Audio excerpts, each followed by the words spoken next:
Assalamualaikum warahmatullahi wabarakatuh. Alhamdulillahilladzi khalaqal insana fi ahsani taqwim. Asyhadu an la ilaha illallah wa asyhadu anna Muhammadar Rasulullah. Raditu billahi rabban wa bil islami dinan wa bi Muhammadin nabiyyan. Hasbunallah wa ni'mal wakil, ni'mal maula wa ni'man nasir, wa la hawla wa la quwwata illa billah. Para pemirsa yang kami hormati, yang semoga Allah Subhanahu wa Ta'ala mencurahkan rahmat kasih sayang kepadamu semua dimanapun berada. Di dalam ajaran Islam, ajaran dasar adalah ajaran tauhid. Tauhid yang kita kenal selama ini adalah mengesahkan Tuhan. Kalimat yang mengesahkan Tuhan adalah La ilaha illallah Muhammad Rasulullah. Secara filosofis, kalimat tauhid ini bisa dilakukan pendekatan-pendekatan. Di dalam filsafat ada pendekatan epistemologi. Di dalam filsafat ada pendekatan ontologi dan aksiologi. Apa itu pendekatan epistemologi? Bagaimana kita mengkaji Allah Subhanahu wa Ta'ala, yaitu yang berkaitan dengan teori-teori pengetahuan tentang ketuhanan itu sendiri. Maka kita akan menemukan bahwa Allah itu adalah memiliki zat dan sifat, yakni disebut dalam filsafat dengan istilah ada esensi dan ada eksistensi. Untuk mengkaji Allah Subhanahu wa Ta'ala secara epistemologi, di dalam Al-Quran Allah sudah berfirman, Wal awwal wal akhir wal zahir wal batin wa huwa bikulli syai'in alim. Allah yang abadi, Allah yang qadim sebelum makhluk yang ada, dan Allah lah yang kekal sesudah semua makhluknya fana, hancur, berantakan. Hadirin sekalian, bahwa di dalam kalimat La ilaha illallah secara epistemologi tadi, kita bisa meyakini bahwa penggerak pertama yang tidak digerakkan oleh penggerak lain itulah La ilaha illallah. Tiada Tuhan selain Allah. Yang kedua, pendekatan ontologis.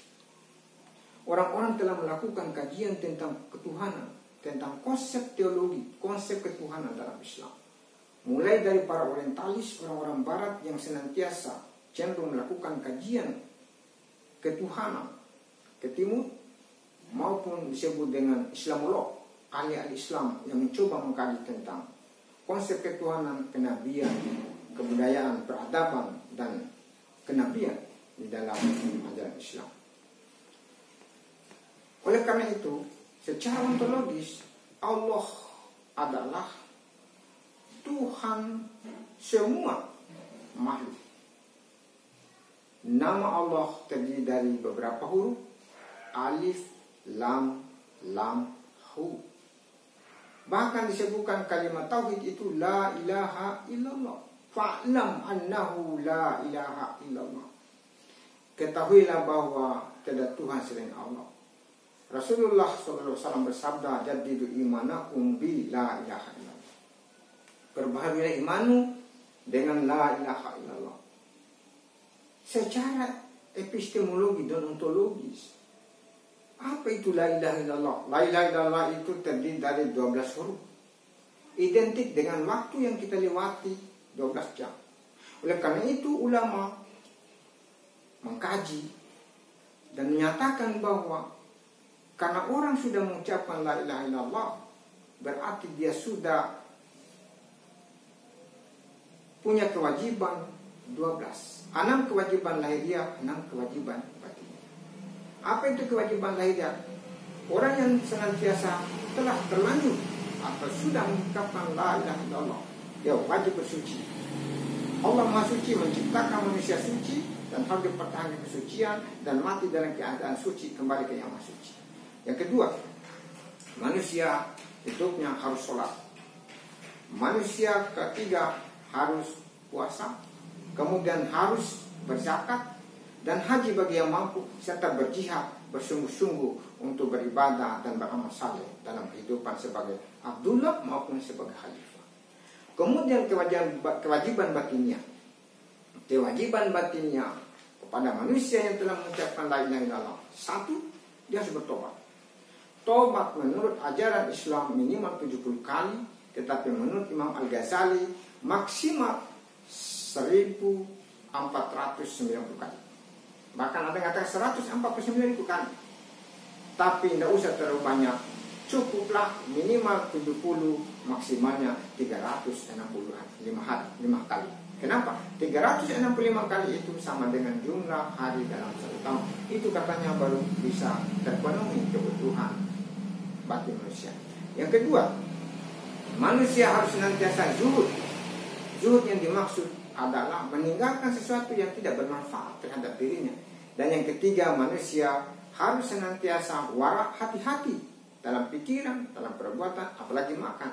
Jangan karena manis makanan langsung kita santap, dan jangan karena pahit kita muntah. Oleh karena itu wara. Yang ketiga, ridho. 4, manusia ridho. Ridho itu adalah rela. Radiyatan mardiyah. Kita rela apa yang diberikan oleh Allah, bahwa setiap orang punya kelebihan dan kekurangan. Yang kelima, manusia harus bertawakal. Hanya kepada Allah lah kita bertawakal, kapan dan di mana saja kita berada. Dan yang keenam, manusia harus senantiasa sabar. Di dalam hidup itu penuh kesabaran, harus kesabaran. Oleh karena itu kesimpulannya pemirsa sekalian, bahwa orang yang telah mengucapkan la ilaha illallah, dia harus melaksanakan 12 kewajiban, yakni mulai dari bersuci sampai dengan dia bersabar. Itulah yang disebut oleh Ibnu Arabi bahwa untuk mencapai tingkatan manusia kamil, al-insan kamil.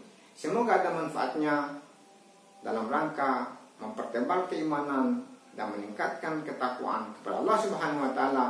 Barakallahu li wa lakum. Wassalamualaikum warahmatullahi wabarakatuh.